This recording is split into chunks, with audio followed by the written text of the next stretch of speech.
Boa noite, pessoal, boa noite com muita alegria, glória a Deus. Começa agora a luz da palavra, sejam todos muito bem-vindos. Pessoal da Rádio Hebron, seja bem-vindo, fica conectado com a gente aí. Nós vamos até as 8 horas da noite, passa rapidão, né? Então a gente interrompeu o louvor aí na rádio, né? Porque a gente entra ao vivo. Pessoal do Facebook, quem não tem ainda a rádio, conecta lá na rádio, baixa o aplicativo da rádio, melhor dizendo. Baixa o ícone lá, nós temos baixa no teu Play Store uma antologia virtual, você vai baixar lá um aplicativo chamado Rádio Hebron.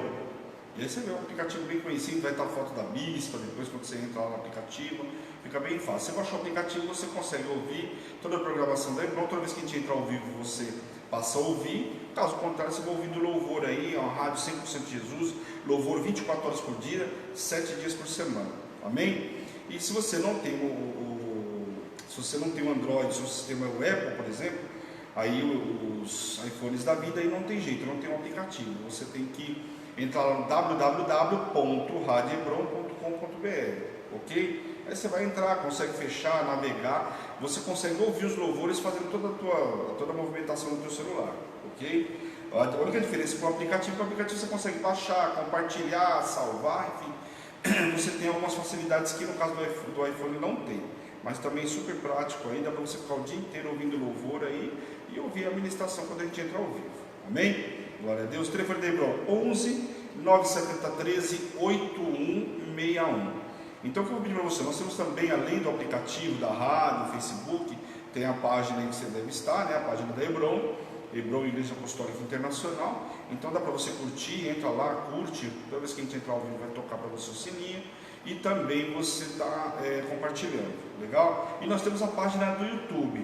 A única diferença da página do YouTube, pessoal, é que lá a gente não faz nenhuma transmissão ao vivo ainda. É o nosso projeto, precisamos divulgar mais a página, todo mundo colocar lá. Então se inscreve no canal Espacane lá, por quê? A gente atingindo o limite lá, nós vamos começar a fazer a transmissão por lá. Então por enquanto vai pelo Facebook aí, depois nós vamos fazer a transmissão também pelo YouTube, ou só pelo YouTube, enfim, a direção que o Senhor der aí. Amém? Então, mas clica lá, se inscreve, né?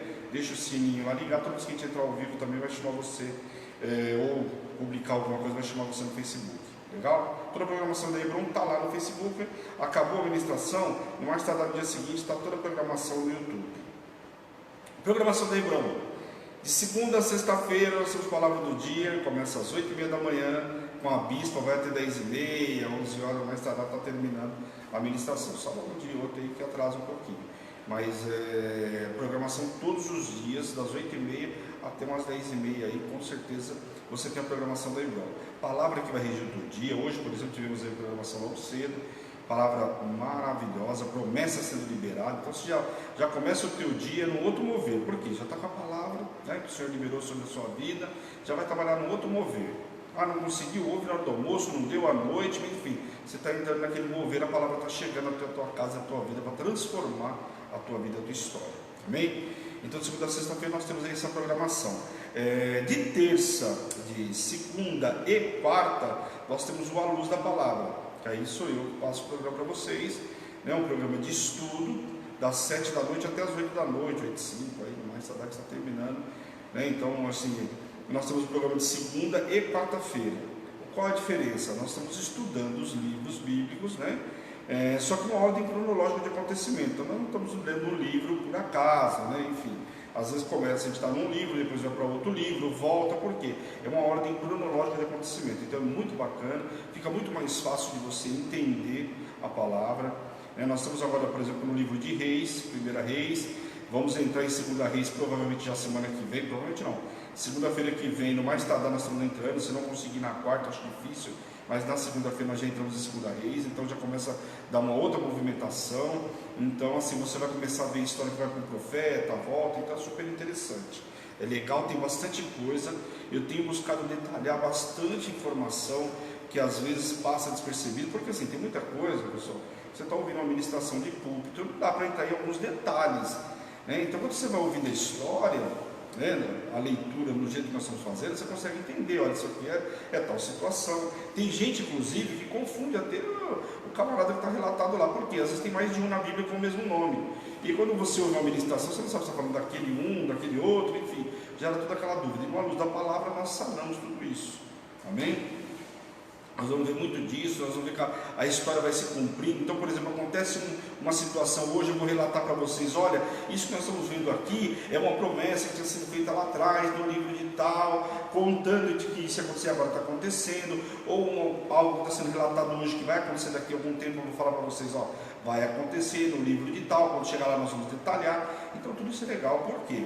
Você vai aprendendo a história. Eu estava vendo no sábado, nós temos um programa que chama Homens Transformados, vai ter aí, né, durante um período aí, acho que 12 programações de Homens Transformados. O primeiro começou no sábado, o próximo agora sexta-feira, depois eu vou estar divulgando na quarta-feira para vocês o horário. Então o que acontece? Estava ministrando e até um dos Maurício que estava, eu falava, não tem segredo nenhum, ele estava aí, ele falou, olha, bispo, ele tinha tomado uma medicação, ele falou que estava difícil. E ele falou assim, quando começou a falar, eu lembrei que era de uma situação que foi ministrada no luz da palavra. Então acontece, para ele já não era mais novidade, mesmo que o remédio estivesse atrapalhando um pouco ele começou a lembrar da história daquilo que já tinha entrado, né? Ou seja, daquilo que ele já tinha aprendido. Então, a luz da palavra vai te trazer um conhecimento. E a Bíblia fala que nós pecamos por falta de conhecimento. Então, a luz da palavra vem para fazer exatamente isso. Então, segunda e quarta nós temos encontro marcado. Legal? Agora, interessante, quarta-feira, hoje eu não vou conseguir fazer, dificilmente vou conseguir fazer hoje o resumão de todo o livro, porque esse livro tem bastante informação. Talvez na quarta-feira, se a gente conseguir terminar hoje, nós estamos no capítulo 19.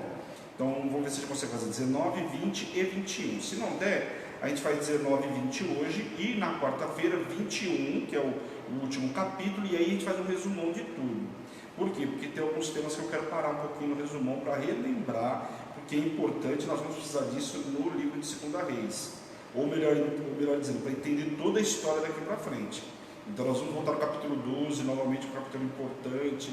Então algumas coisas aí eu vou parar um pouquinho. Então na quarta-feira, né, se você perdeu alguma programação, não deu tempo de repor, na quarta-feira é importante que você esteja ligadinho com a gente aí. Legal? Depois nós temos o programa que estreou quarta-feira passada. Quarta-feira agora tem só que às 15 horas da tarde, chama Mulheres Transformadas. Então convida a tua esposa, né? Enfim, se você quiser participar também, grande bênção, a palavra vai edificar a tua vida sem sombra de dúvida, vai ver qual é a estratégia que o Senhor está dando para as mulheres, qual é o posicionamento que o Senhor está falando para as mulheres, que o Senhor espera dessas mulheres transformadas, qual é a transformação que o Senhor está fazendo nessas mulheres. Então é importante você estar assistindo. Eu participo de todos, o ano passado peguei também, eu vou te falar, só edificou a minha vida. Então convido você a estar aí quarta-feira com a gente aí também, às 3 horas da tarde. Amém? Glória a Deus. E domingo, culto da família, todo domingo, 10 horas da manhã, culto da família. Você entregou a sua oferta, a primeira coisa do dia do domingo, vamos à casa do Senhor, né? Mais vale um dia na casa do Senhor do que mil e fora. Ouviu a palavra? Depois você vai almoçar com o pai, com a mãe, curte o teu dia. Mas domingo a tua primícia é estar na casa do Senhor. Então essa é a programação da Hebron. Nós terminamos o relógio de oração, que é uma marca da Hebron, esse final de semana, e agora quarta-feira começa um propósito chamado propósito da família. Você nunca participou ainda, chama o WhatsApp da igreja que está aí para você, é o 11 970 13 8161, e você participa desse propósito da família, um propósito extraordinário, onde você vai clamar pela tua família, e muitas pessoas têm a marca nesse propósito, e vem depois no programa Prefiro Crer contar um testemunho daquilo que viveu, né, dentro da Hebron e dentro dos propósitos que a Hebron tem. Legal? Então eu prefiro crer, volta aí em abril, aí nós vamos ficar sabendo aí a data certinha, a gente passa para vocês até lá, que é o programa de testemunho, que é de terça e quinta-feira. Legal, pessoal? Já falei bastante, vamos lá. Então bora aí, abre sua Bíblia no capítulo 19, deixa eu dar enquanto você abre aí, eu vou dando boa noite para quem aparece aí para mim, e aí a gente ora e começa. Deixa eu ver aí, bom, o Bispo Fabão está aí comigo, boa noite com muita alegria. Boa noite com muita alegria. Paulo está aí comigo hoje, glória a Deus, na intercessão, me ajudando aqui nos bastidores. A nossa bispa querida, a bispa Karen, também está aí com a gente pelo Facebook. E o Maurício, que eu não vi ainda, mas ele deve estar conectado, porque ele faz a página lá no Gabriela Rocha. Boa noite com muita alegria. Amém? Augusto Albuquerque. Boa noite com muita alegria. Será que é o Augusto lá do condomínio? Não é ele? Ô, meu brother.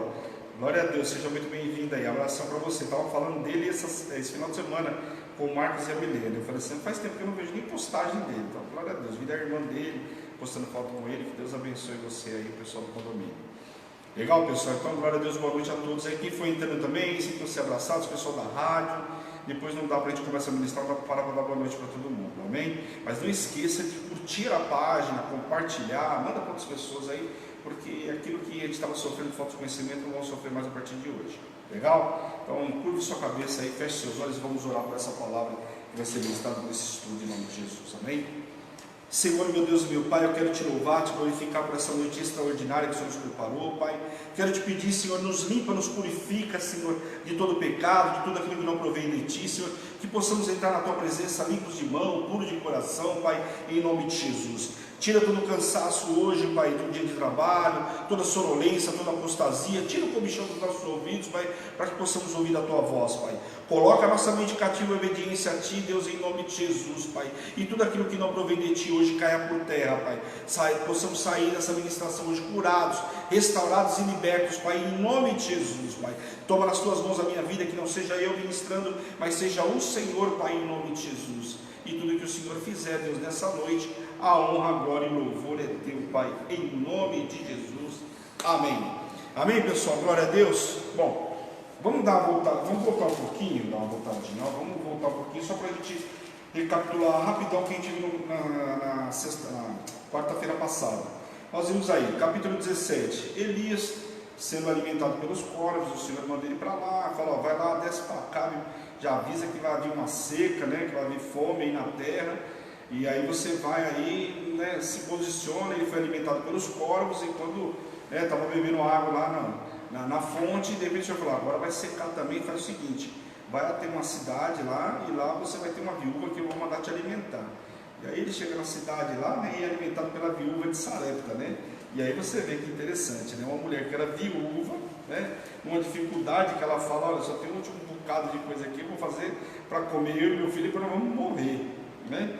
Então aí ele chega até lá e fala para ela, prepara primeiro para mim, uma mulher, né, uma terra estrangeira, professando da mesma fé, né? E aí ele dá uma ordem para ela, fala, vai lá primeiro prepara para mim, depois a gente vai fazer.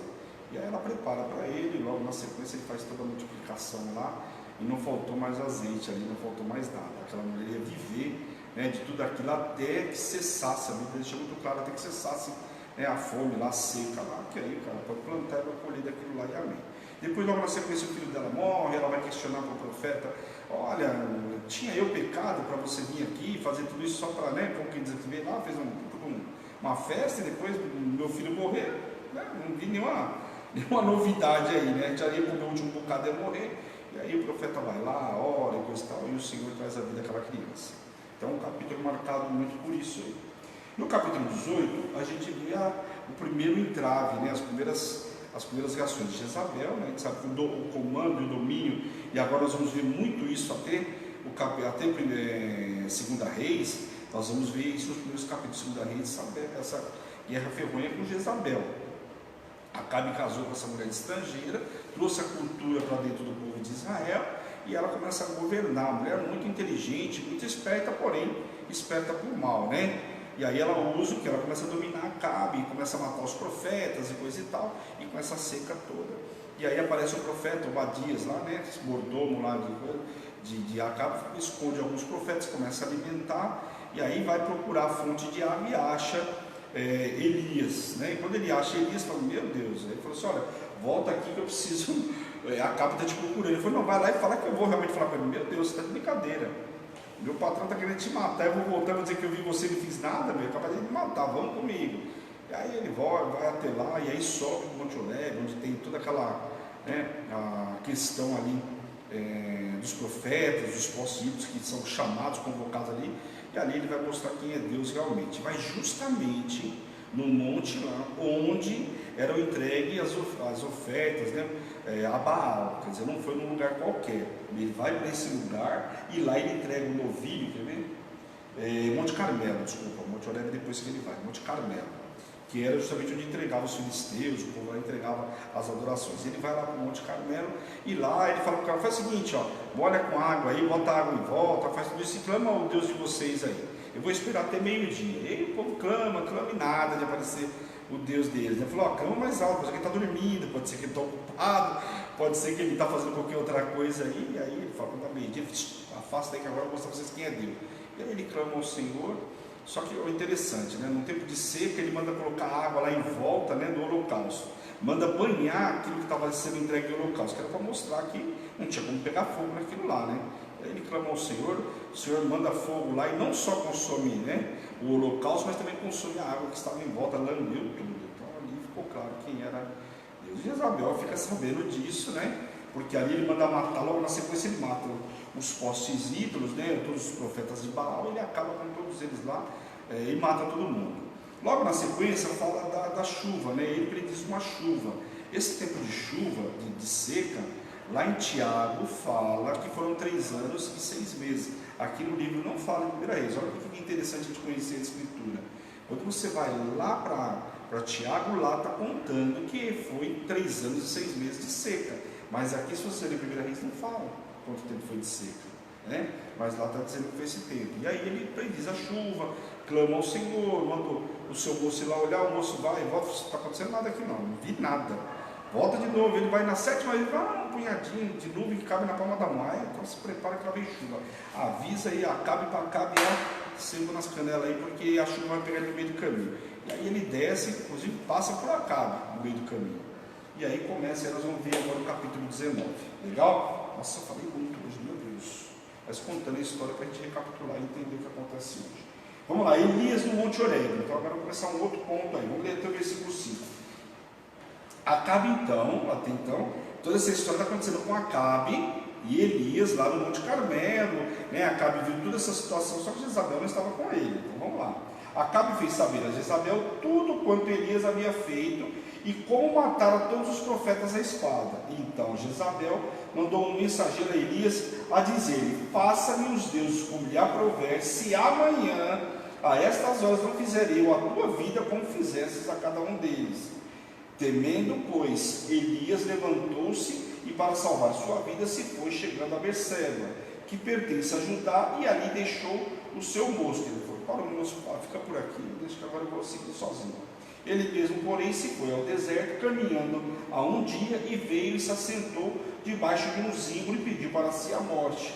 Disse: basta, toma agora, ó Senhor, a minha alma, pois não sou melhor do que meus pais. Deitou-se e dormiu debaixo de um zimbro, e eis que um anjo tocou e lhe disse: levanta-te e come.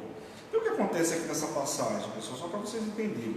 Elias, né, a Jezabel mandou ameaçar ele, falou, e ele já sabia da história dela, que ela tinha matado um monte de profeta. Então o que ele imaginou? Eu não sou melhor do que os meus pais, quer dizer, eu não vou resistir a tudo isso. Essa mulher matou já um monte de profeta, imagine eu que sou um só. Só que aqui o que Elias tinha que ter feito? Primeira coisa, consultar o Senhor: Senhor, o que eu faço agora nessa situação? A Jezabel está me ameaçando, né? O que eu faço? Só que ele também tinha carne, né? É um ser humano como outro qualquer. Só que é um profeta de Deus e temeu também a vida dele. E ele achou que agora eu estou completamente abandonado. Essa mulher matou todo mundo e eu vou fazer o que agora sozinho? Sozinho para enfrentar Jezabel? Pô, mas um camarada que tinha enfrentado, né? 400 postes de ídolo, mais 400 profetas de Baal. Quer dizer, o que era enfrentar uma única mulher? Mas se deixou dominar, né? Talvez o cansaço dessa guerra, enfim. O que acontece? Ele pega e tem medo de tudo aquilo, e aí ele larga o seu moço lá e vai para um lugar lá e fala: vai pedir a morte ao Senhor. Estava cansado, achando que estava sozinho nessa guerra. Bom, primeiro, que ele não precisava ter 300 homens com ele como tinha Gideão, ele só precisava ter um, que era o Senhor, e ele já tinha tudo isso, mas temeu como homem natural nesse momento, né? E aí ele pede a morte ao Senhor. Só que ele para ali, e aí começa um outro movimento na vida de Elias. Elias acaba de vencer uma guerra espiritual importante, mas Acabe, que era manipulador, né, manipulado, correu para contar para Jezabel tudo o que havia acontecido. Jezabel, por sua vez, acusadora como era, né, assim como o diabo é acusador, né, e sua resposta foi como um decreto que sentenciava Elias à morte. Tem um detalhe em tudo isso aí também, né? Aí você vai falar: pô, mas uma pessoa, só que aqui nós estamos falando da mulher, do rei. Então um decreto do rei para ele era algo muito importante. Então isso há de se considerar também. Poxa, mas Elias enfrentou, como eu disse para vocês, fiz questão de frisar, mais de 850 entre profetas de Baal e postes de ídolos. Só que tem um detalhe: aqui ele estava enfrentando simplesmente o rei. O rei ele dava a última ordem, o rei manda prender, manda soltar. voltar, a sentença que deu ali acabou, vão se cumprir. Então não era por acaso, né? Ele estava com um decreto, seria um decreto, quer dizer, a morte dele era inevitável, o entendimento humano, né? O medo de Elias o levou para essa caverna, da solidão à depressão.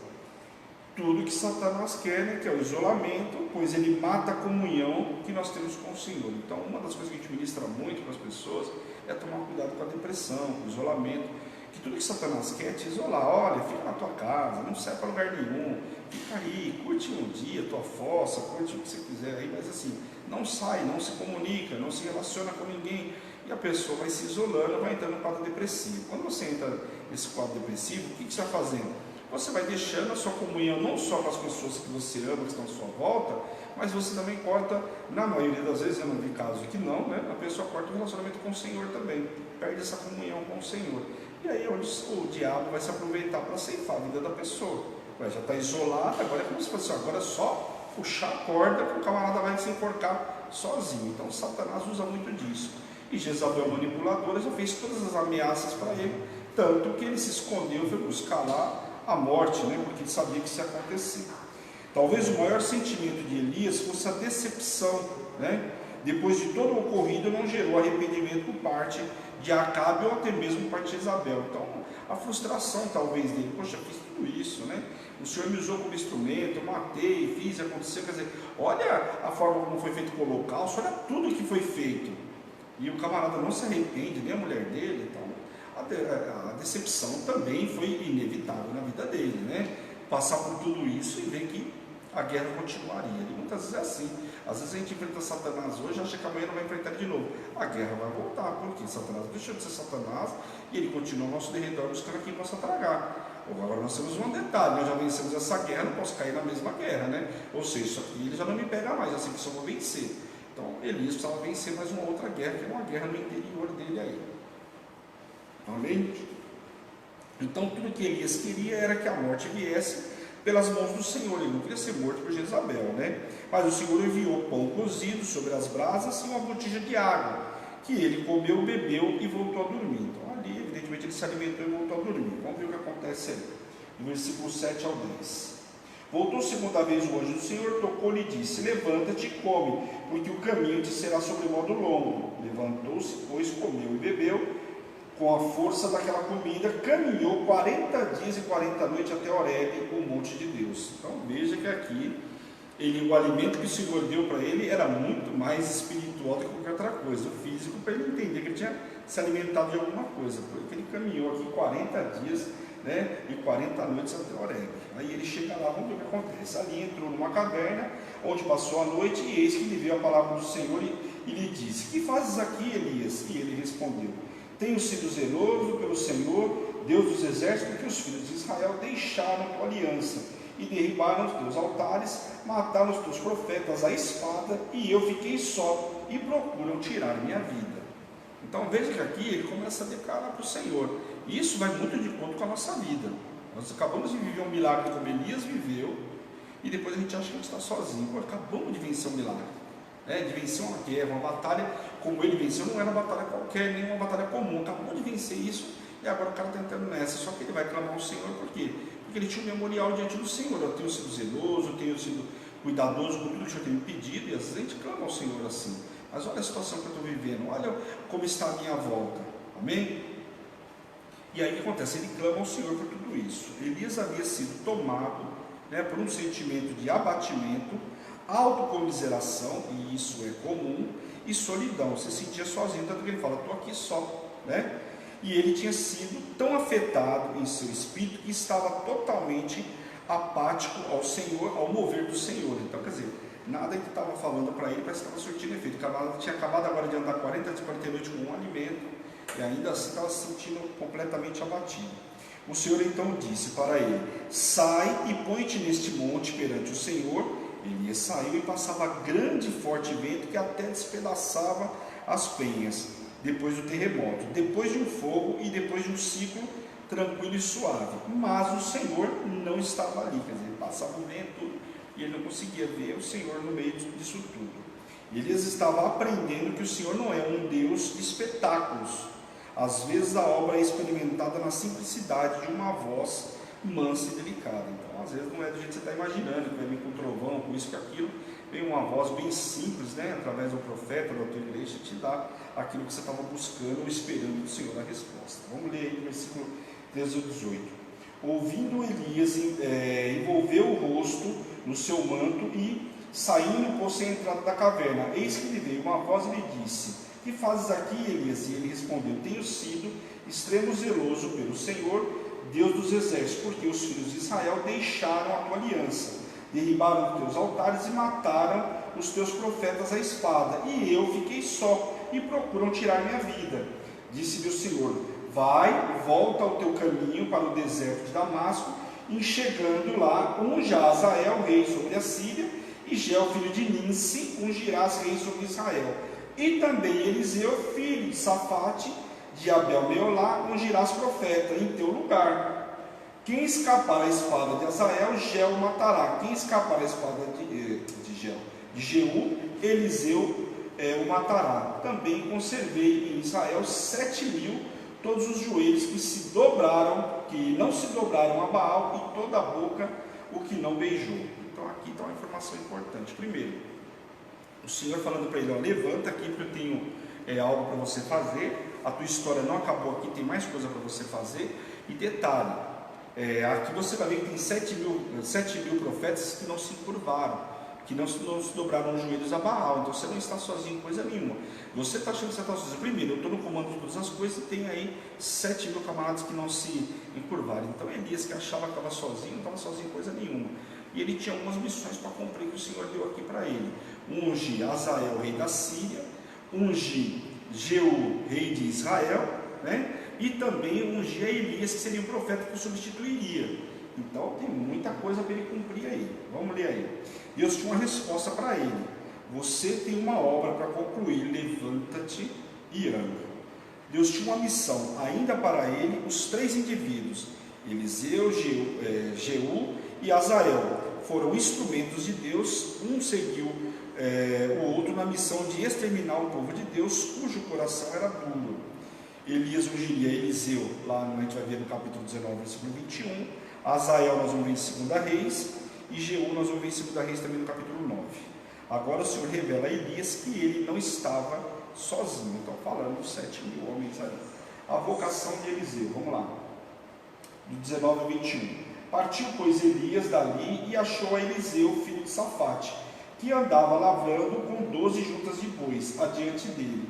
Ele estava com 12ª, e Elias passou por ele e lançou o seu manto sobre ele. Então deixou este os bois e correu após Elias e disse: deixa-me beijar a meu pai e a minha mãe, então lhe seguirei. Ele respondeu-lhe: vai e volta, pois já sabes o que fiz contigo.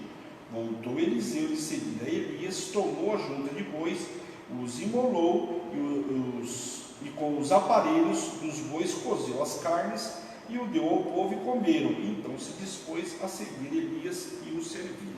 Então aqui a gente já vê o chamado, começando o chamado de Eliseu aqui.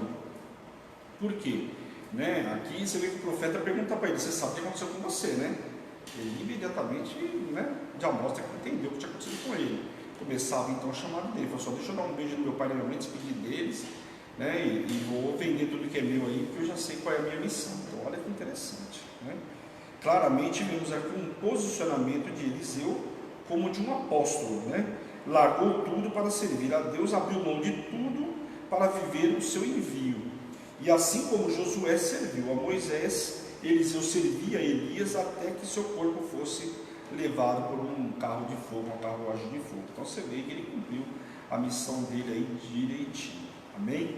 Glória a Deus. Então uma passagem muito linda, essa passagem, porque aqui nós vemos primeiro o capítulo 19, é um capítulo muito ministrado, porque nós vemos aí a guerra interior de Elias, e depois a unção, quando ele sai com as instruções que ele tem para fazer. E é interessante aqui nesse capítulo 19, porque aqui a gente vê um pouquinho antes, quando o Senhor está dando 3 instruções para ele, uma deles ele vai cumprir. Uma delas que é ungir Eliseu como profeta. Você viu o que já aconteceu, ele encontrou com Eliseu e Eliseu passa a seguir ele. Mas as outras 2 funções, então por isso que eu falo, às vezes entre um capítulo e outro, passa 10 anos, 20 anos, é muito importante. Quem vai cumprir a missão, veja que o Senhor próprio desce, você tem coisas para fazer ainda, dá 3 instruções para ele, só que só uma foi ele que cumpriu, que foi justamente ungir o profeta Eliseu. As demais, Azael e Jeú, quem fez não foi ele, foi Eliseu. Então, na sequência, acontece isso. Só que isso não acontece agora, vai acontecer lá só no livro de 2 Reis. Então, você vê que passou um tempo para essas coisas acontecerem. E isso é o interessante da Bíblia, né? Às vezes você acha que falou alguma coisa aqui que vai cair no esquecimento. Nós não temos um Deus de acaso, nós temos um Deus de propósito. Amém? Então, muita coisa vai acontecer ainda e nós vamos entender que tem um porquê de cada situação. Então, a Bíblia não é um livro que você lê e acha que as coisas, fulano matou ciclano por acaso, não tem nada de acaso. Ali tem um cumprimento de promessa, tem algo que o camarada plantou e ele está colhendo. Então aqui essas 3 instruções vão ser cumpridas, só que uma pelo profeta Elias e as outras 2 pelo profeta Eliseu, mas vão acontecer como Deus tinha falado. Amém? Capítulo 20. Acabe derrota os sírios, né? Os sírios, vamos ver aí. Capítulo 1 até o 6. Ben-Hadad, rei da Síria, estão lembrados da Síria? Aquela Síria lá de Naamã, lembra que nós ministramos? Aqui, ó, Damasco, né?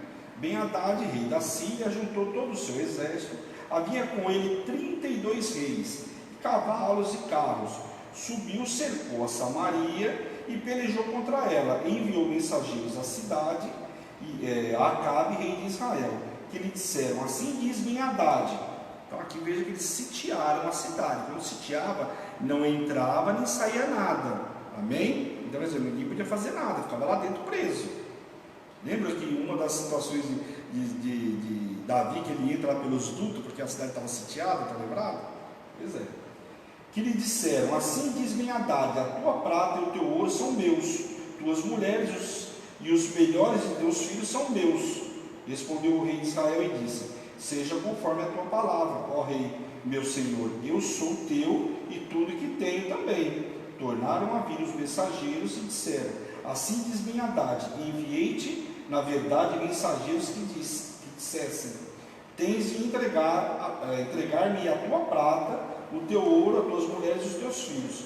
Todavia, amanhã, a estas horas, enviarei-te-ei os meus servos que te esquadrinharão a tua casa e as casas dos teus oficiais e meterão as mãos em tudo que for aprazível aos teus olhos e o levarão. Então aqui aconteceu, Ben-Hadad sitiou lá, mandou o mensageiro contar para o rei lá, faz o seguinte, aqui ó, cara, me dá o teu ouro, a tua prata aqui, as tuas mulheres, os teus filhos, eu vou escolher o que eu quero aqui e você vai me dar tudo isso. Ele falou que ia entregar. Só que aí volta o segundo mensageiro e fala assim, só que assim, amanhã o camarada vai vir aqui e já vai vasculhar, ver o que ele quer, que acha interessante e vai levar embora. E aí uma coisa é o cara falar que vai entregar, e outra coisa é entregar, né? E aí o que acontece? Acabe chamou todos os anciões e contou o que estava acontecendo. Mas os anciões, ao contrário dele, aceitou tudo que o inimigo propôs.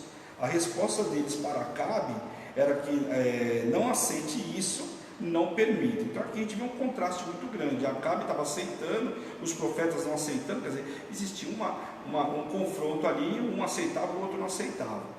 Então o que acontece? Então ele mandou mensageiros novamente, só que agora ele mandando para Ben-Hadad, informando que mandaria prata e ouro. Beleza, ok, a prata e ouro eu vou mandar. Porém, suas mulheres e seus filhos, ele não consentiria. Então ele falou, tudo bem, eu vou pagar como se fosse um imposto, que naquela época era muito comum, né, os menores sendo dominados pelos maiores pagavam tributo, né, para viver em paz. Israel pagou um tempo para o Egito, a gente vai ver tudo isso aí, pagou para a Síria, né? Judá pagou para a Síria para não ser levado em cativeiro. Quando Israel é levado em cativeiro, Judá pagou lá, começou a pagar imposto lá para não ser preso. Só que o que a gente vai ver é que Israel começou a pagar, em determinado momento tentou fazer uma aliança com o pessoal do Egito, aí volta o Egito na história de novo. E aí descobriram e vai virar um rebu, nós vamos ver lá para frente, né?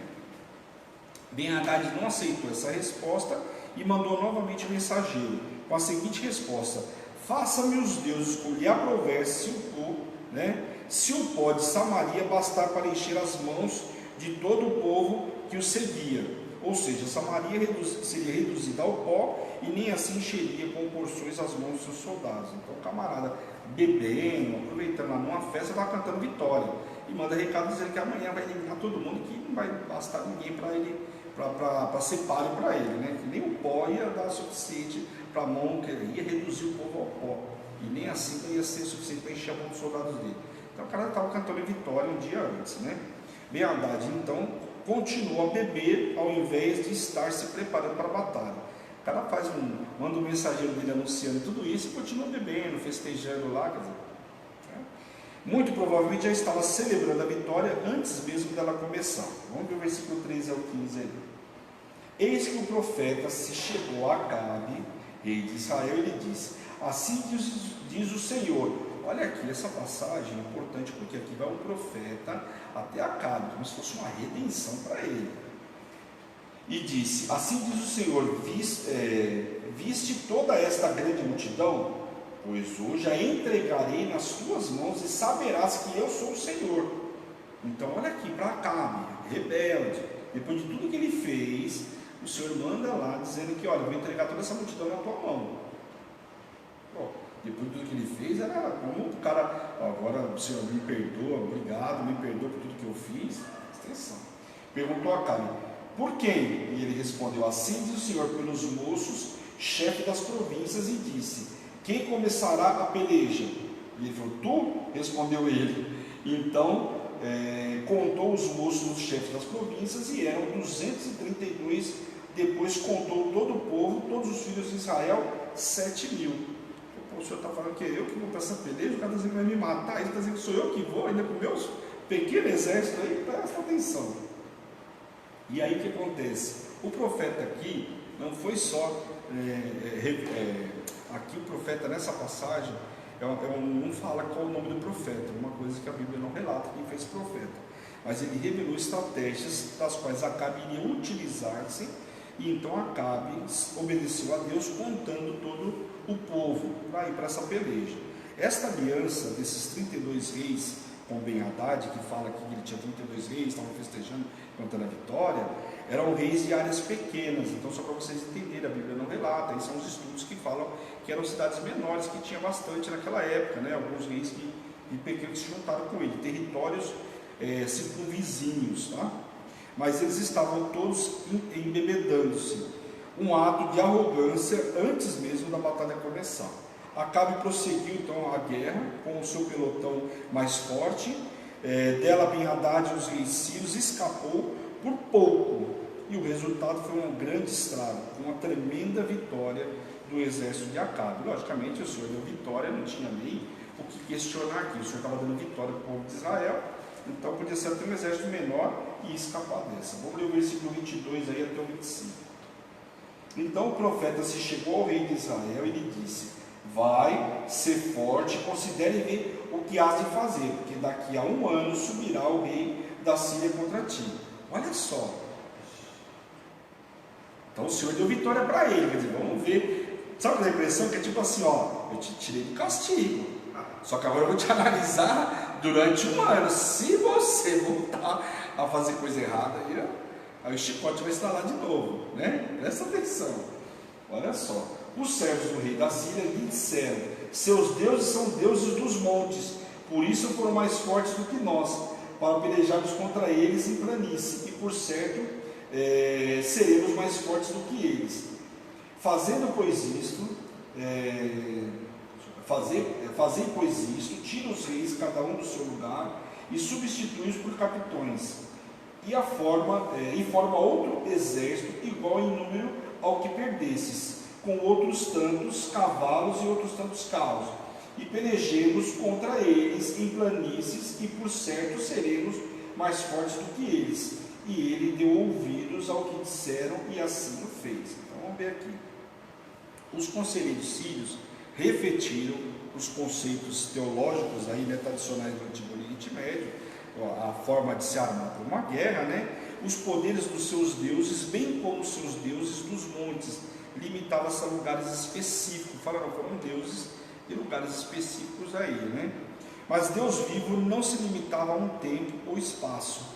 Isso é um fato que aqueles conselheiros nunca compreenderam. Por mais que eles dessem conselhos, são os deuses daqui ou dali, era o único Deus que estava dando vitória para o povo de Israel, mas o povo da Síria e os outros reis lá não conseguiam entender isso. Decorrido 1 ano, Ben-Hadad subiu para pelejar contra Israel. tomou seu exército e ficou acampado de frente do exército de Israel. Então veja que agora já passou-se um ano, veja de um versículo para outro que acontece, agora se passou um ano e ele está lá de frente lá. Vamos lá de novo, né? De novo para essa peleja. Até porque os inimigos do povo de Israel, as guerras eram constantes.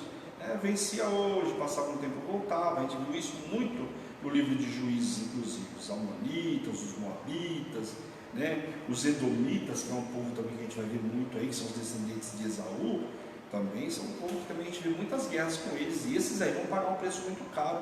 Nós vamos ver com profetas lá para frente aí. E o Senhor fala que vai extirpar eles, né, da terra. Vamos lá, 28 ao 30.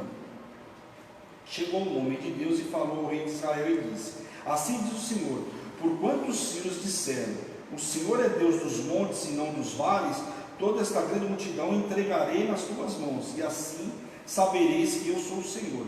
7 dias estiveram acampados uns defronte dos outros, e ao 7º dia travou-se a batalha, e os filhos de Israel num só dia feriram dos sírios 100.000 homens de pé, e os restantes fugiram para a Feca e entraram na cidade, e caiu um muro sobre os 27.000 homens que restaram, e Ben-Hadad fugiu e veio à cidade, se escondeu na câmara, escondido na câmara e em câmara. Então veja o que aconteceu. Aqui Ben-Hadad achando que podia fazer alguma coisa. Enquanto Deus estivesse dando ordem, Ben-Hadad podia juntar 100.000 homens, 200.000 homens, se ele quisesse, o Senhor ia dar vitória para o povo de Deus. Então os sírios aqui aprenderam que o Deus vivo pode dar livramento ao povo no vale, sem ser no vale. Quer dizer, o que eles achavam? Se nós somos no vale, os nossos deuses vão fazer as coisas lá. Quer dizer, Deus estava mostrando que ele era Deus na montanha, no vale, em qualquer lugar, né? Assim como nas montanhas, onde eles achavam que eram protegidos pelos deuses deles. Então, aquilo que eles achavam que era protegido nas montanhas ou nos vales, em alguns lugares específicos, o Senhor fez a guerra lá mesmo e mostrou quem era Deus. Ben-Hadad agora apela então para a misericórdia de Acabe. Ele mandou seus servos com trajes de submissão e de arrependimento, né? Ele mandava lá como que pedia desculpa para o rei de Israel, pano de saco e cordas na cabeça, né? Acabe não só aceitou o pedido de Ben-Hadad, olha só, depois de toda essa confusão toda, ele aceitou o pedido de Ben-Hadad, como ainda o chamou de irmão. Esse Acabe era uma figura, olha, figura do diabo mesmo, fala sério, né? Termo usado entre os reis que eram cordiais, chamavam o outro de irmão. E assim fizeram uma aliança. Pô, morreu tanta gente, depois de uma guerra daqui e dali, o Senhor deu a peleja para ele, não era para ele fazer aliança com esse povo, né? Mas ele fez uma aliança com o cara. Não foi Deus que deu essa direção. Não foi Deus que deu essa direção. Muitas, principalmente Acabe, né? Acabe, você vê que todas as direções que ele pegou foi porque o Senhor foi lá e falou para ele. Mas ele não consultava o Senhor. Quando ele consultava os profetas de Baal lá, né? Acabe, na realidade, iria pagar um preço por preservar a vida de um idólatra e honrá-lo ainda. Então, quer dizer, vai pagar o preço, não vai ficar barato, né? Vamos ler 35 ao 43. 35 ao 40. Vou ler bastante aqui. Vamos lá, deixa eu tirar aqui para a gente ver, porque precisamos saber isso. Então, um dos discípulos dos profetas disse ao seu companheiro por ordem do Senhor: esmurra-me. Mas o homem recusou a fazê-lo. Ele disse: visto que não obedeceste à voz do Senhor, eis que em ti, apartando de mim, um leão te matará. Tendo ele se apartado, um leão o encontrou e o matou. Encontrando o profeta, outro homem lhe disse: esmurra-me. E ele o esmurrou e o feriu. Então se foi o profeta e se pôs no caminho do rei, disfarçado com uma venda sobre os olhos. Ao passar o rei, gritou e disse: teu servo estava no meio da peleja. Quando, voltando-se em um companheiro, me trouxe um homem e me disse: vigia este homem, e se vier a faltar a tua vida, responderá a vida dele, ou pagarás um talento de prata. Aqui era comum, você vai cuidar do camarada, se acontecer alguma coisa com ele que eu estou mandando você tomar conta, ou você paga com o ouro, né, com a prata, pelo preço da vida que se foi, ou você paga com a sua própria vida. Tanto é que naquela época, quando o camarada ia fazer alguma coisa, vamos supor, vai enforcar o camarada, e ele, por algum motivo, ele não enforcou, ele fez alguma coisa, o cara escapou, ele ia substituir o lugar do cara. Era assim. Estando o teu servo ocupado daqui e dali, ele se foi. Respondeu-lhe o rei de Israel: esta é a tua sentença, tu mesmo a pronunciastes. Então ele se apressou e tirou a venda de sobre os seus olhos, e o rei de Israel reconheceu que era um dos profetas. Então tudo isso ele fez para contar uma história para o rei, para que o rei não reconhecesse, batesse nele, tivesse, né, com o rosto sangrando, com o pano no rosto, né? E disse: assim diz o Senhor, porquanto soltasses a mão do homem que eu havia condenado, falando de Ben-Hadad, tá? Dando um recado para o rei de Israel. Então aquilo que ele não consultou o Senhor vai falar para ele. Então tem um recadinho para você, então. A tua vida será em lugar da sua vida, e o teu povo em lugar do teu povo. Foi-se o rei de Israel para a sua casa desgostoso e indignado, e chegou a Samaria. Então aqui você vê que tem uma situação. Lembra o Senhor fala muito de parábola? Lembra por exemplo, de Samuel ou Davi, que nos conta uma parábola? Natan vai lá e conta para ele: olha, tem um camarada que pegou o ovelhinho, o cara era rico, chegou um estrangeiro, um forasteiro, e o cara rico não deu nenhuma da sua ovelhinha, foi lá e pegou justamente a ovelhinha do pobre, né, o cabritinho do pobre que comia na mesa dele, era tido como um filho, matou e deu para. E aí o que acontece? Dá uma piscada aqui, nós estamos de volta. E aí o que acontece? Né? Aí Davi todo indignado: tem que matar esse cara, restituir e coisa e tal. Ele fala: pois é, você que cometeu esse pecado. Você vê que aqui, o que o profeta está fazendo? Está contando uma historinha para o rei de Israel. E aí fala: pois é, então, tá vendo? Agora você vai pagar o preço. Lembra que eu acabei de falar para vocês? O cara, quando tinha uma sentença sobre a vida dele, se você livrasse dele, era você que ia para o lugar. Em outras palavras, é o que o Senhor estava falando para ele: eu tinha dado uma sentença para o rei da Síria, você foi lá e poupou a vida dele, então você vai pagar com a sua vida. Entenderam como é que é a história, como é que é interessante? Só que você vai falar: mas isso vai acontecer amanhã. Não vai acontecer agora. Vai acontecer mais algumas coisas no meio do caminho, e por isso nós temos que prestar atenção. Então falar: o camarada morreu por causa disso, por causa daquilo. Eu vou entrar agora no capítulo 21, dá tempo para a gente ficar só com o resumão na quarta-feira. Capítulo 21 é um capítulo importante. Vai acontecer algumas coisas com a vida de Acabe, que lá na frente a morte dele vai ser justificada por essa situação, e depois eu vou contar mais detalhes disso aí. É interessante, então fica aí que nós vamos lá. A dramática história do profeta era simbólica. Assim como Acabe tinha julgado o caso, ele seria julgado. Então ele julgou, né, que poderia livrar a mão do cara como se ele fosse Deus, né? Afinal, Deus tinha dado uma sentença sobre aquela vida, e ele julgou, achando que estava no lugar de Deus. Então Deus foi mostrar para ele que: espera um pouquinho, quem julga aqui sou eu. Você pode ser rei de Israel, mas quem dá as cartas que comanda sou eu. Vamos lá, capítulo 21. Nabote recusa-se vender a vinha a Acabe. Essa é uma passagem muito ministrada também, mas rica em detalhe, e eu vou mostrar para vocês que essa passagem, por exemplo, nós vamos ver lá em 2 Reis, uma situação acontecendo com Acabe que é por conta dessa situação. Vamos ver lá do versículo 1 ao 3. Sucedeu depois disso, então Acabe voltou para casa daquele jeito, para Samaria. Samaria é capital de Israel, estão lembrados? Não tem nada a ver com Judá aqui. Nós estamos falando agora só de Israel. O povo lá de Judá, outra história, ok? Nós estamos só de Israel aqui, era o povo mais rebelde. Vamos lá. Então ele estava triste depois do que ele ouviu, né? Sucedeu que depois disso, o seguinte: Nabote, o Jezreelita, possuía uma vinha ao lado do palácio que Acabe, rei de Samaria, tinha em Jezreel. Disse Acabe a Nabote: dá-me a tua vinha para que me sirva de horta, pois está perto ao lado da minha casa. Dar-te-ei por ela outra melhor, ou se for do teu agrado, dar-te-ei o dinheiro que ela vale. Porém, Nabote disse a Acabe: guarda-me o Senhor de que eu dei a herança de meus pais. Olha aqui um detalhe importante. Nós vimos lá no livro, quando nós vimos a lei, o que acontece? Deus deu a terra para o camarada, né? Ele podia arrendar, ele podia fazer o que fosse, mas no ano do jubileu a terra voltava para ele, estão lembrados? Porque era uma forma do povo ter aquela terra eterna, para a vida inteira, ia passar de geração em geração, não ia perder direito a terras, certo? Por quê? O Senhor deu aquilo em possessão para ele, então ele podia arrendar num momento difícil financeiramente, mas devolvia no ano de jubileu, depois de 7 anos, devolvia para a camarada. Então aquilo, o que Nabote está falando para ele: mas a terra foi dada por eles, são meus pais, não posso vender para você. Mas Acabe queria, porque estava do lado do palácio lá, né? Então você vai ver que aqui está falando de Jezreel. Nós vamos ver muito sobre essa cidade lá na frente, mas porque aqui vê que tem um palácio aqui que ele fez em Jezreel, né? Que era onde ele morava. Acabe voltou para casa desgostoso, deitou e não comeu pão. Porém, Jezabel queria saber do marido o que se fez que ele ficasse desse jeito desgostoso.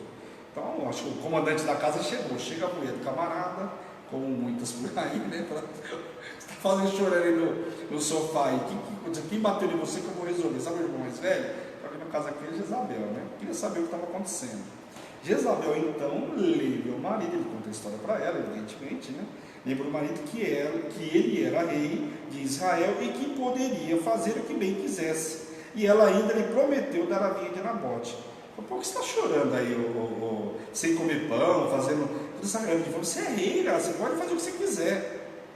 Só que veja, fazer o que quiser entre aspas, né? Porque aqui ele ia tomar posse de uma coisa que ele não tinha direito, mas ela estava lembrando ele que ele era rei e induzindo ele a fazer a coisa errada, né? Então agora vamos ver que o título da minha Bíblia está aqui: Jezabel ordena a morte de Nabote. Ela não ia deixar isso barato e ela ia tomar as atitudes dela, né? Do jeito que ela era, né? Impetuosa, vamos lá, do 8 ao 10. Então escreveu cartas em nome de Acabe. Olha só o que ela fez, ela se passou por Acabe, escreveu cartas em nome de Acabe, selou com o sinete e ele os enviou aos anciões e aos nobres que haviam na cidade e habitavam em Nabote. Então aqui quando selava, naquela época, qual era a assinatura do cara? Esse anel de sinete. Estão lembrados lá de José do Egito?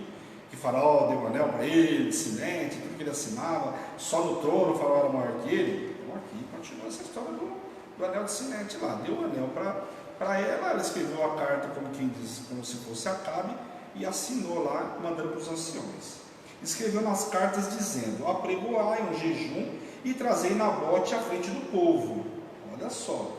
Fazei sentar de fronte 2 homens malignos, que testemunhem contra ele, dizendo: blasfemastes contra o Deus e contra o rei. Depois levai-o para fora e apredejai-o para que ele morra. Então ela aqui prepara uma tramóia, manda as cartas, manda trazer o cara e manda chamar 2 camaradas que testemunhem contra Nabote. Quer dizer, Nabote vai ficar vendido, completamente vendido nessa história.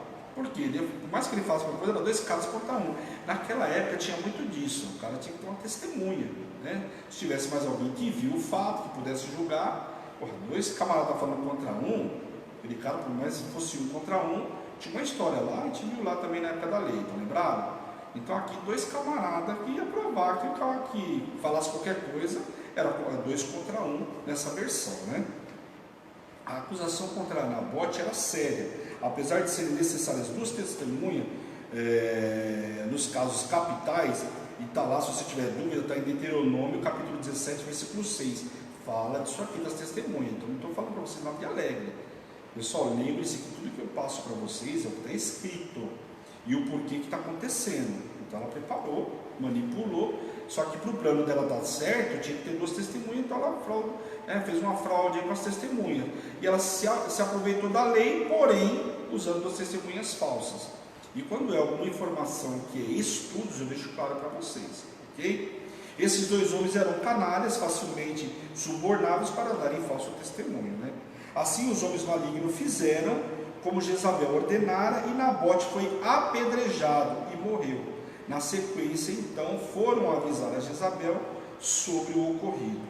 Olha só, mataram e foram lá avisar Jezabel. Jezabel então avisou a Acabe para que ele se levantasse e descesse para tomar posse da terra, pois Nabote era morto, e assim ele o fez, confiscando a propriedade, né, uma vez que ele era rei. Então veja aqui que ele, em momento algum, ele questionou a atitude. Ele sabia que alguma coisa errada a mulher dele tinha feito. O cara morreu por acaso? O que ele tinha que ter feito? Então, quero saber o que aconteceu com o Nabote. Por que ele morreu? Ele não quis saber de nada disso. Simplesmente, quando ela falou para ele, desce, vai tomar posse da terra. Sabe aquela criança que para o choro? Ah, tá bom. Ele pega o brinquedinho, vai brincar. Ele fez mais ou menos isso. Mimadinho? Ele foi mimadinho, né? Jezabel mimava ele, né? Observação importante aqui. Em 2 Reis, capítulo 9, versículo 6, isso é só uma observação, para 26, deixa claro que os filhos de Nabote também foram apedrejados até a morte, como ele, evitando assim que qualquer sucessor de Nabote pudesse buscar processar o aprisionamento ilegal, né, a morte, né? E naquela época não tinha ninguém para assumir a terra. Então, depois, quando você vai lá em 2 Reis, declara que não fala, mas quando você vai lá, né, contando a história novamente lembrando dos feitos de Acabe, aí fala que ele matou também os filhos. Naquela época se matava para não ter mais possessão, né? Para que ninguém possa reivindicar alguma coisa, né? Se até rei um matava o outro para os irmãos, a gente vai ver um rei aí, que ele matou os irmãos dele para não ter sucessor, para ninguém mexer com os planos dele. Olha como é sério. Um dos filhos de lembrar o nome dele aí, acho que é Josafá. Então olha para você ter ideia do que o camarada faz, né? Não é fácil não, vamos lá. Elias ameaça Acabe e a Jezabel. Então, vamos lá no capítulo 21 ainda, e a gente vai terminar aí. Tem o capítulo 22 ainda, então quarta-feira a gente vê o 22 e termina, amém? Elias ameaça Acabe e Jezabel, vamos ler do 17 ao 21. Então veio a palavra do Senhor a Elias, o tesbita, dizendo: dispõe-te, desce para encontrar-te com Acabe, rei de Israel, que habita em Samaria, eis que está na vinha de Nabote, aonde desceu para tomar posse dela. Falar-lhe-ás, dizendo: assim diz o Senhor, matastes e ainda por cima tomastes a herança. Dir-lhes-ás mais: assim diz o Senhor, no lugar em que os cães lamberam o sangue de Nabote, cães lamberão o teu sangue, o teu mesmo. Perguntou Acabe a Elias: já me achastes, ó inimigo meu? Respondeu ele: achei-te, porque já te vendestes para fazeres o que era mal perante o Senhor. Eis que entrarei o mal sobre ti, e arrancarei a tua posteridade, e exterminarei Acabe de todo o sexo, exterminarei de Acabe a todo do sexo masculino, quer escravo, quer livre, em Israel. Então, olha o que aconteceu, né? E aí, olha aqui, Acabe desaforado, né? Fala para Elias: já me achou aí, ô inimigo meu? Ele falou assim: achei sim que você fez coisa errada, você pelo jeito não aprendeu. Pô, Deus tinha acabado de dar uma vitória para ele com Ben-Hadad, não tinha feito o que fez, e ele vai, né? Só faz coisa errada, não matou o rei de Ben-Hadad. O povo de Israel, já lá no passado, tiveram um mistura de povos porque tomaram posse da terra, não mataram o rei, resolveram ficar. Saul justificou isso também. Nós ficamos aqui para entregar, né, para o profeta, para entregar de holocausto, as melhores ofertas. Você falava: meu, consome tudo, não quero nada de lá. Mas o povo era assim, aqui Acabe não era diferente, né? Só que Elias dá um recado para ele aí, né? Que vai matar todo mundo do sexo masculino, inclusive servo, tudo que fosse dele lá, nas terras dele, não ia ficar ninguém. Inclusive nós vamos ver mais adiante isso, que embora Jezabel tenha armado a morte de Nabote, que respondeu diante de Deus foi Acabe, pois não se manifestou contrariamente a toda a armação que ela fizera, mas se apossou do terreno dele satisfatoriamente. Então, quer dizer, ele não se opôs, ele não fez nada, como eu falei para vocês agora há pouco. Então, quer dizer, ele tinha que ter questionado: pô, como que você conseguiu? Com base no quê? Eu quero entender, o cara era rei, o rei que julgava naquela época, né? Então ele deixou realmente, né, se fingiu de morto porque era interessante para ele. Só que as consequências aqui o Senhor vai cobrar dele, porque ele era o rei, era o sacerdote, né? Era o rei de Israel, o sacerdote inclusive da casa dele, não Jezabel. Não era ela que comandava, quem comandava era ele. Se ela fez com permissão dele, a partir da hora que ele consentiu, ficou quieto, né? O silêncio dele, né? Na sequência, o profeta alerta que o Senhor faria da casa de Acabe como fez a casa de outros que se fizeram em Israel pecar, como no caso de Jeroboão, Baasa e vários outros. O Senhor vai questionar: lembra que Jeroboão pecou contra a casa do Senhor, morreu o filho dele, a mulher dele foi lá buscar do profeta informação, e quando ela botou o pé na cidade, morreu um filho, depois vai morrer todos os outros aí na sequência. Então veja, o Senhor falou que ia morrer, aqui está falando a mesma coisa, falando para Acabe. E aí o profeta fala, dando sequência, falando sobre Jeroboão, Baasa, citando alguns outros aí, tá bom? Quanto a Jezabel, o Senhor falou que os cães a devorariam dentro dos muros de Jezreel, ou seja, condenando a uma morte cruel, né? Portanto, quem morresse na cidade da casa de Acabe, os cães comeriam, e no campo as aves comeriam. Isso era uma penitência muito grande, vamos dizer assim, naquela época, né? Ser comido pelas aves, para poder enterrar o cara, colocar no túmulo. Você vê que vários reis, quando morria, e colocou, descansou, né, lá onde estava o pai, né, a mãe e coisa e tal, e aqui, o destino deles era outro. Vamos ler então, terminando aí, versículo 25 a 29. Ninguém houve, pois, como Acabe, que se vendeu para fazer o que era mal perante o Senhor, porque Jezabel, sua mulher, o instigava, que fez grandes abominações segundo os ídolos, segundo tudo o que fizera os amorreus, os quais o Senhor lançou de diante dos filhos de Israel. Tendo Acabe ouvido essas palavras, rasgou suas vestes, cobriu-se de pano de saco o seu corpo e jejuou. Dormia em panos de saco e andava cabisbaixo. Então veio a palavra do Senhor a Elias, o tesbita, dizendo: não vistes que Acabe se humilha perante mim? Portanto, visto que se humilha perante mim, não trarei este mal nos seus dias, mas nos dias do seu filho o trarei sobre a sua casa. Olha que informação importante aqui. Bom, primeiro que a gente vê aqui que o Senhor, vamos dizer que meio que perdoou, né, não trouxe aquilo que o Senhor estava prometendo que ia fazer, o Senhor vai fazer. Só que olha só, isso acontece muito com a vida da gente, de uma administração e não presta atenção no culto, libera a palavra, e depois você tem as suas atitudes e acha que ficou impune. Aquilo que Deus prometeu vai fazer. Ah, mas não fez na minha casa, estou livre. Não está livre, olha aqui o que o Senhor fez. Acabe, depois de tudo isso aí, se humilhou, rasgou, né? Aquela época era muito comum rasgar as vestes, colocar pano de saco, para mostrar que o cara realmente estava arrependido, triste, coisa e tal. E o Senhor, muito provavelmente, viu o coração dele e devia estar arrependido, senão o Senhor não tinha concedido isso. E aí o Senhor falou: tá bom, eu não vou fazer nos tempos dele, mas vou fazer com os filhos dele, com a herança dele. Porque olha o que fala aqui: não farei nos seus dias, mas nos dias de seu filho o trarei sobre a sua casa. Então, quer dizer, aquilo que o Senhor tinha prometido que ia fazer, matando os filhos e coisa e tal, vai fazer lá na frente com os filhos de Acabe. Olha só o que acontece. Então nós vamos ver que tem vários reis que vão assumir logo na sequência. O filho dele, quando ele morre, vai assumir. Depois tem uma nora dele também que tenta assumir. Aí nós vamos ver muita coisa disso aí lá na frente. Então o que acontece? Isso aqui, que o Senhor está falando agora, vai acontecer lá na frente com eles. Olha só como é que é. Acabe teve a oportunidade de se posicionar diante de Deus. Ele chegou a ver a glória de Deus no Monte Carmelo, né, onde Elias fez tudo aquilo lá e consumiu coisa e tal. Ele viu a glória de Deus, tinha a oportunidade de se arrepender. Depois viu o profeta, né, chamando a chuva, ele viu tudo isso e o cara não se arrependia, tanto que fez o que fez com Ben-Hadad, fez aliança com o cara, depois deixou, né, Jezabel ir lá e matar Nabote. Então você vê que ele estava vendo vários sinais de Deus. O cara só não se arrependia porque não queria, né? Ele chegou a ver a glória de Deus no Monte Carmelo, teve vitórias contra o rei da Síria, contra uma multidão inumerável pelo poder do onipotente Deus, mas toda vez acabava entregue aos braços de Jezabel. Você vê como o espírito maligno de Jezabel é muito grave? Você vê que ele várias vezes via muitas coisas, mas Jezabel chegava lá, minava ele e dominava Acabe. Então Acabe facilmente era dominado por Jezabel. Então tudo aquilo que ele via da glória de Deus, Jezabel ia lá e minava: isso aqui aconteceu por acaso, isso aqui foi não sei o quê, e contava uma historinha e ia fazendo com ele, ia dominando ele, e ele foi se deixando levar por Jezabel. E não foi consumido agora de imediatamente, porque se arrependeu, chorou, mas você vê que ele se arrepende, parece que é momentâneo, depois volta tudo de novo, né? Então nós vamos ver muito isso. Aqui, ó, capítulo 22, a gente vai ver que agora entra Josafá na história, né? Fazendo aliança com ele por causa do filho, né? Casou com a filha do outro, então acaba tendo que engolir uma aliança aí, política, mas espiritualmente muito ruim. Então muitas alianças eram feitas naquela época entre os reis, como a gente viu muito, até na época de Salomão.